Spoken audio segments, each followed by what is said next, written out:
ओम श्री गुरुवे नमः। ओम शांति शांति शांति।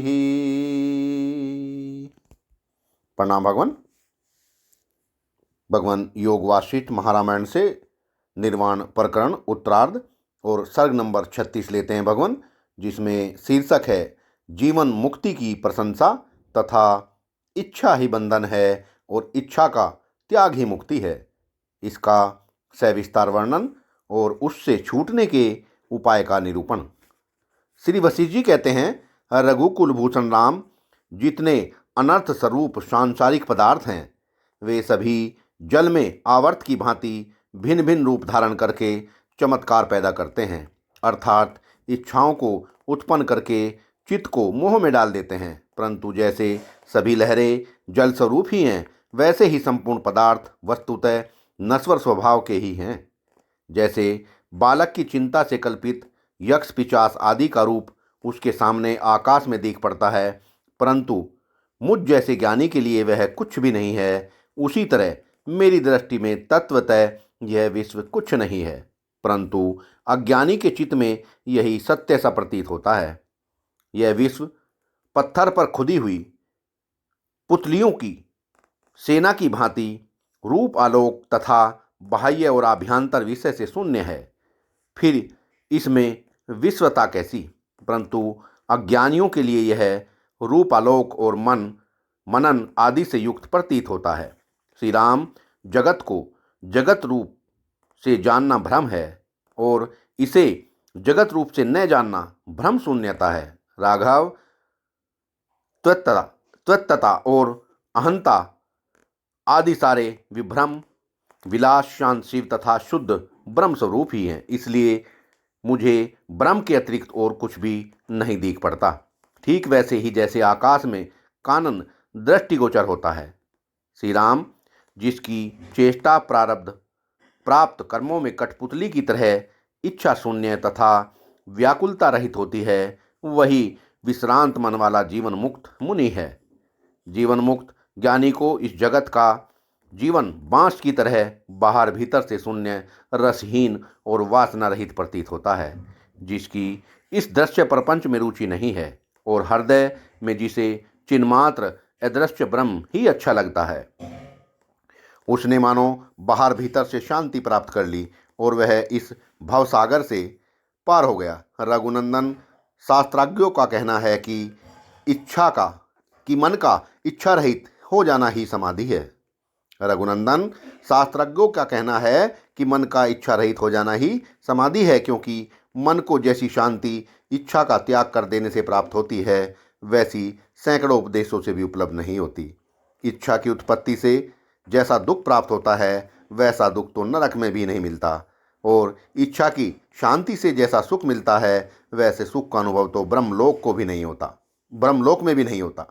इसलिए समस्त शास्त्रों, तपस्याओं, यमों और नियमों का पर्यवसान इतने में ही है कि इच्छा मात्र को ही दुखदायक चित्त कहते हैं, और उस इच्छा की शक्ति शांति हो और उच्च इच्छा की शांति ही मोक्ष कहलाता है।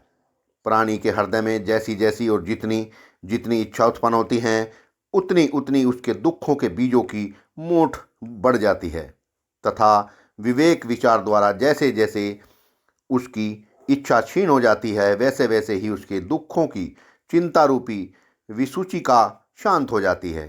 सांसारिक विषयों की इच्छा आसक्तिवश जो जो घनीभूत होती जाती है, त्यों त्यों दुखों की चिंता रूपी विषैली तरंगे बढ़ जाती हैं। यदि अपने पौरुष प्रयत्न के बल से इस इच्छा रूपी व्याधि की चिकित्सा न की जा सकी, तो मैं यह दृढ़तापूर्वक समझता हूँ कि इस व्याधि से छूटने के लिए दूसरी कोई औषध है ही नहीं। यदि एक ही साथ संपूर्ण इच्छाओं का पूर्णतया त्याग न किया जा सके, तो धीरे धीरे थोड़ा थोड़ा करके ही उसका त्याग करना चाहिए। इच्छा त्याग के साधन में संलग्न ही, क्योंकि सन्मार्ग का पथिक दुखभागी नहीं होता। जो नराधम अपनी इच्छाओं के क्षीण करने का प्रयत्न नहीं करता, वह मानो दिन पर दिन अपने आप को अंधकूप में फेंक रहा है। इच्छा ही दुखों को जन्म देने वाली इस संसप्त रूपी बेल का बीज है। यदि उसे आत्मज्ञान रूपी अग्नि से भली भांति जला दिया जाए तो यह पुनः अंकुरित नहीं होता। रघुकुल भूषण राम, इच्छा मात्र ही संसार है और इच्छा का आवेदन अभाव ही निर्वाण है। इसलिए निरर्थक नाना प्रकार के उलट फेर में न पड़कर केवल ऐसा यत्न करना चाहिए कि इच्छा उत्पन्न ही न हो, जिससे अपनी बुद्धि से इच्छा का विनाश करना दुसाध्य प्रतीत होता हो। उसके लिए गुरु का उपदेश और शास्त्र आदि निश्चय ही निरर्थक है। जैसे अपनी जन्मभूमि जंगल में हिरनी की मृत्यु निश्चित है, वैसे ही नानवधि दुखों का विस्तार करने वाली इच्छा रूपी विष के विकार से युक्त इस जगत में मनुष्यों की मृत्यु बिल्कुल निश्चित है। यदि मनुष्य इच्छा द्वारा बाल को जैसा मूढ़ न बना दिया जाए तो उसे आत्मज्ञान के लिए बहुत थोड़ा ही प्रयत्न करना पड़े। इसलिए सब तरह से इच्छा को ही शांत करना चाहिए, क्योंकि उसकी शांति से परम पद की प्राप्ति होती है।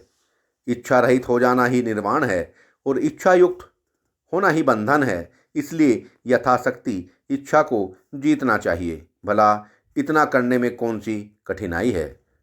जन्म, जरा और मृत्यु रूप करज और खैर के वृक्ष समूहों का बीज इच्छा ही है। अतः उसे समरूपी अग्नि से सदा भीतर ही भीतर जला डालना चाहिए। जहाँ जहाँ इच्छा का भाव है वहाँ वहाँ मुक्ति निश्चित ही है। अतः विवेक, वैराग्य आदि उपायों की प्राप्ति पर्यंत अपनी शक्ति के अनुसार उत्पन्न हुई इच्छा का सर्वथा विनाश कर डालना चाहिए।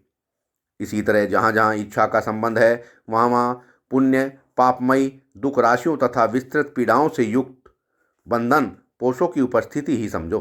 ज्यों ज्यों पुरुष की आंतरिक इच्छा शांत होती जाती है त्यों त्यों उसका मोक्ष के लिए कल्याणकारक साधन बढ़ता जाता है। विवेकहीन आत्मा की इच्छा को जो भली भांति पूर्ण करना है वही मानो संसार रूपी विष वृक्ष को सींचना है।